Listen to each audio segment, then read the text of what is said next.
Hey, are you a high achiever who struggles with perfectionism? Do you get stuck in the cycle of overthinking? Do you do everything for everyone else because you think otherwise it won't get done? Do you feel like you should come with a disclaimer? Hi, I'm anxious. Hey, I'm Katy. Full disclosure, I'm not a therapist, doctor, or mental health professional. I'm just a career mama who also struggles with anxiety. For me, anxiety reared its head at the most inconvenient times, when I wanted to be present with my family, at those high pressure business meetings, when I was laying in bed awake at night worrying instead of sleeping. I just wanted to relax and be able to have fun, and I know that you do too. What if you found tools to manage your anxiety? What if you knew how to enjoy life even though you are anxious? Look, it's time to put down that third cup of coffee and swap it for some lemon water.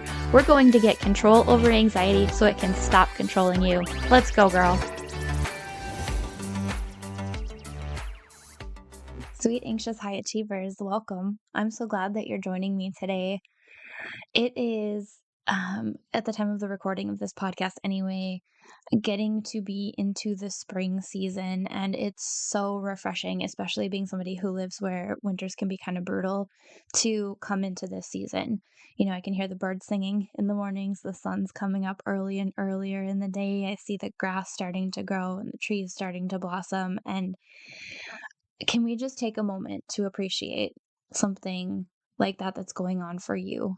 I think that something that is a helpful tool that can be easy to overlook for us anxious high achievers is moments of mindfulness. So maybe just pause this episode even for a minute if you're listening, and if you're listening somewhere where it's safe to pause it, and look around, like smell the air, look at a beautiful flower, feel the breeze on your face, and just appreciate where you're at in the moment, whether it's spring or another season for you, you're inside or outside. But for now, I'm conjuring spring because that's what's happening for me in the moment. And I was thinking about spring as kind of like a metaphor for high achieving women who juggle millions of things at all times, or so it feels, and at this season might be feeling a little bit burnt out. I know that that is something that can happen for me, especially with the cyclical nature of my career, that you can get kind of burnt out in the springtime. And if you are somebody, and I know you probably are if you're here listening to this podcast, who thrives on goals and constantly pushing forward, you might find yourself resisting the idea of coming into a refreshing season or slowing down or hitting reset. But that season isn't necessarily about stopping or laziness. It's about renewal and refreshing, which I think is so important to incorporate into your life in various ways. And maybe doing it seasonally, intentionally, is a way for you to do that, perhaps the spring of every year. And I think for me, as I mentioned earlier, it's all about the pause, taking a pause to be mindful in the moment of where you're at, to reflect on where you are, where you want to be. Maybe it's a time to shed or get rid of those old habits or thoughts, or um, maybe even physical possessions that aren't serving you anymore, and make way for the new. And you deserve it. Sweet, anxious, high achiever, you deserve the moment to pause, reflect, refresh, renew. It's really important for you and those you love. So today I just want to talk about maybe 4 different ways that you can consider spring cleaning for your life, your mind, your soul, your thoughts, your body, and maybe give some examples of each of those and how you could possibly use that in your own life. And I think that sometimes we think of spring cleaning and decluttering our physical possessions, which is important. But something that I've been pondering lately is decluttering your schedule. So, what can that look like for you? Do you constantly put that 7 a.m. yoga class onto your calendar only to bump it aside because you have something else that you're doing instead? Or do you go to that monthly service club meeting that isn't serving you anymore? It had its season in your life, and now maybe the season is over. So I'd like for you to stop and pause and look at your schedule and think about how you could possibly declutter your schedule.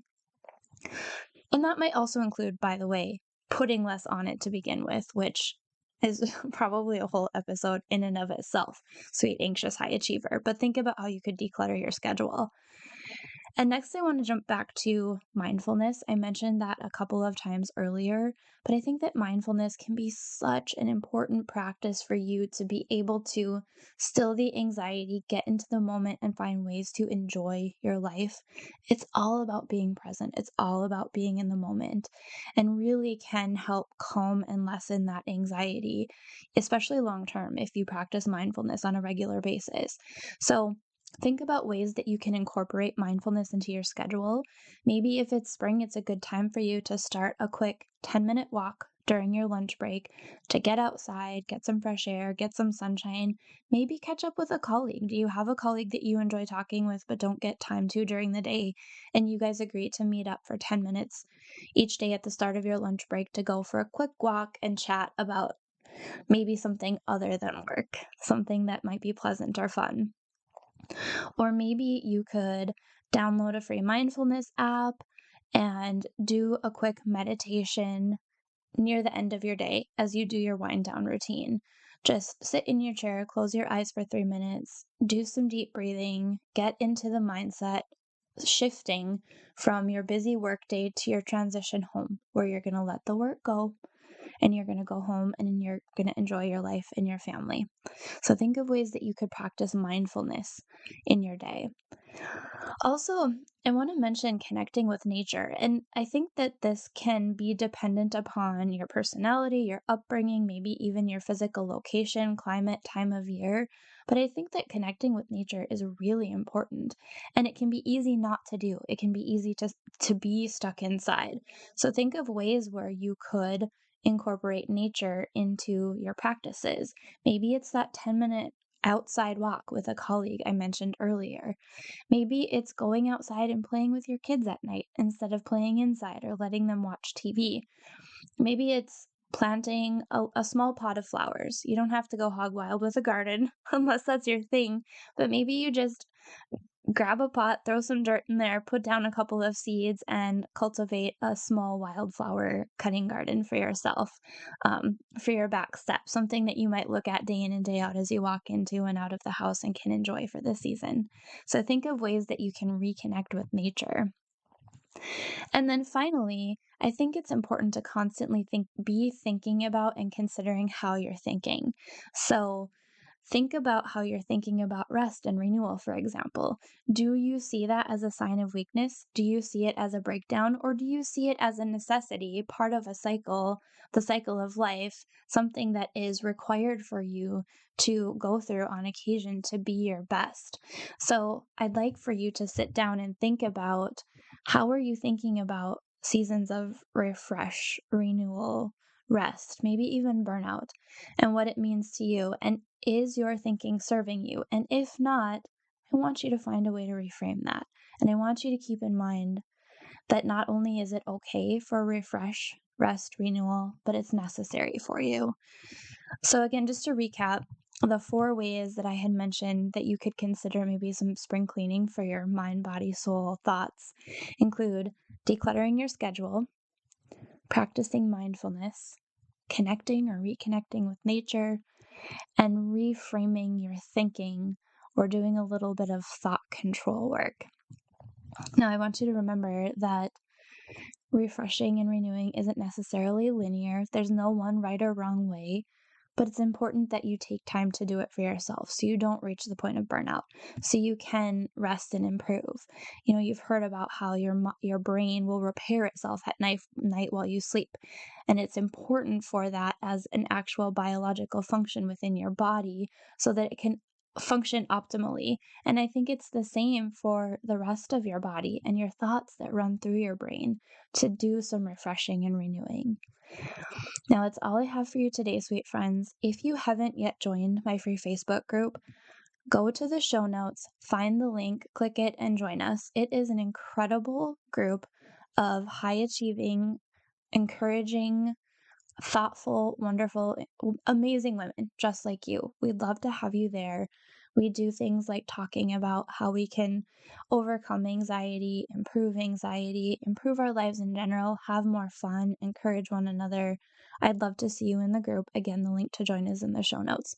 Thanks so much for joining today, sweet friends. I hope you take care of yourselves and take a little time to refresh. Talk to you next week. Hey friend, thanks for being here. Did today's episode help you feel more in control of your anxiety? Did it inspire you to rest or relax? Or maybe it challenged you to really look at why anxiety is a part of your life? If so, I'd love to hear from you. If you would take 30 seconds, pause this episode, scroll down in Apple Podcasts, and leave me a review, I would be so grateful. See you next week. Disclaimer, I am not a medical professional and this podcast is not providing therapy or medical treatment. Contents of the podcast are for informational purposes only and are not a substitute for professional medical advice, diagnosis, or treatment. Always consult your healthcare provider with your health questions and concerns.